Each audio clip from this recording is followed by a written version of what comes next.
All right, hello everyone. This is Miss Turner. It is Wednesday. It is day 23 of quarter four. I almost said quarter three. Woo. Today we are going to continue learning about volume of a sphere. So make sure that you set up your paper just like this. You have your title, first name, last name, and we want to talk about the word diameter. So I do need you to write down that definition. And here are the examples we are going to be going over. Alright, so here's the worksheet that we are going to be going over today. So if you can print this. If not, don't worry. I will be posting this worksheet and the template on this assignment as a PDF, so you can always reference it as a resource.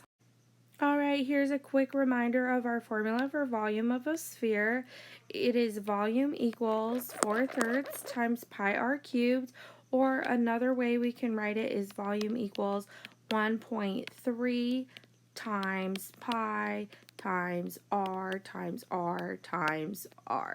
So I suggest you guys use this formula because it's easier when we're plugging it into the calculator.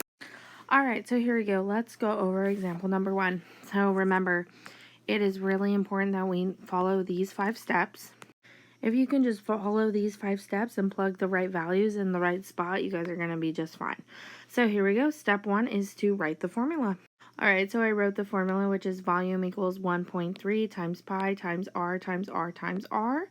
So that's step 1. And then step 2 is to identify the radius. And our radius is from the center to the edge of the sphere, so it gives us 2.2 centimeters. So we did step 2. And now moving on to step 3, which is substitute the values and plug them into the formula. Alright, so I rewrote the formula, but I put blank spaces where the r should be. So instead of putting an r, I'm going to put the actual value, which is 2.2 centimeters. So I'm going to write that 3 times. So step 3 is done. And now we are going to move on to step 4, which is apply the formula. So we are just going to multiply all the way straight through. So what is 2.2 centimeters times 2.2 centimeters times 2.2 centimeters? That is going to give us a total of 10.648 centimeters cubed. So remember, we multiplied centimeters 3 times. Then I'm going to bring down the 1.3 times pi times 10.648 centimeters cubed. And that will give us a total volume of 43.465 centimeters cubed. So remember, we must label it cubed. If you guys aren't going to label it cubed, I will take points off. Alright, so using these 5 steps, I want you guys to try number 2 on your own. Use number 1 as a resource, so if you need any help, look at number 1. Alright, so let's look at number 3. So we're going to follow these 5 steps again. So our first step is to write the formula.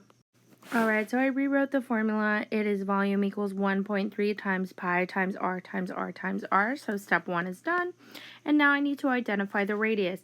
Now, if you look at our sphere, the line goes all the way across the sphere. So that is not our radius. That is actually the diameter.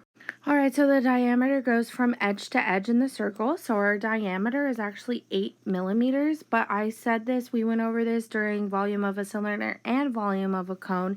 In order to find the radius, you just take the diameter and divide it by 2. So what is 8 millimeters divided by 2? That is going to give us 4 millimeters. So our radius ends up being 4 millimeters. Alright, so just a reminder, if you are given the diameter, you want to divide the value of the diameter by 2 in order to find the radius. Alright, so step 2 is actually done. We found our radius, which is 4 millimeters, and now we need to substitute the values into the formula. So instead of writing r, I'm going to put the actual value of the radius, which is 4 millimeters. So I'm going to write that down 3 times. So step 3 is complete. Now I'm going to move on to step 4, which is applying the formula and multiplying everything together. So what's 4 millimeters times 4 millimeters times 4 millimeters? That's going to give me a total of 64 millimeters cubed. I'm going to bring down the 1.3 times pi times 64 millimeters cubed, and that is going to give me a total value of 261.248 millimeters cubed. So the volume of this sphere is 261.248 millimeters cubed. Make sure we write cubed. Alright, so using these 5 steps, you're going to go ahead and give number 4 a try. Just make sure you follow the structure and the process that I did for number 3. But be careful because you are given a diameter, so it is going to be a little bit different than you are used to. Alright, so here's example 5, and we are going to go over these 5 steps in order to find the volume of this sphere. Alright, so step number 1 is to write the formula. So I went ahead and already did that. So we have volume equals 1.4 times pi times r times r times r. So step 1 is done. Now we're going to move on to step 2, which is identify the radius. Well, as you can see, we're actually given the diameter because it goes from top to bottom. It goes from the top to the bottom of the sphere. So our diameter is 12 centimeters. So like I said in the last slide, you have to divide this by 2 in order to find the radius. I want to chop it in half, remember? So our radius is actually going to be 6 centimeters. So we found the radius is to be 6 centimeters. So it's really crucial that you divide by 2 when given the diameter, because if not, you are going to get the wrong answer. Alright, now we're moving on to step 3, which is substitute the values into the formula. So instead of putting r, I'm going to put the actual value of the radius, which is 6 centimeters. And then now we're going to apply step 4, which is to multiply all of this. So what's 6 centimeters times 6 centimeters times 6 centimeters? That is going to give me a total of 216 centimeters cubed, because remember we multiplied centimeters 3 times. Then I'm going to bring down the 1.3 times pi times 216 centimeters cubed. If we multiply all of that together, throw that into your calculator, you are going to get a total volume of 881.712 centimeters cubed. So this is the volume of this specific sphere. Alright, so I want you guys to go ahead and give problems 2, 4, 6 a try on your own.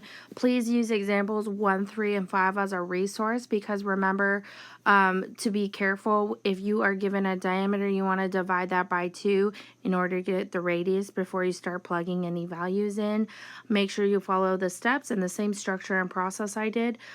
Following this structure is super important, because if you make a little mistake, it will affect your answer. If you guys have any questions, please don't be afraid to email me or send me a quick text. I hope this helped clarify a few things, Miss Turner.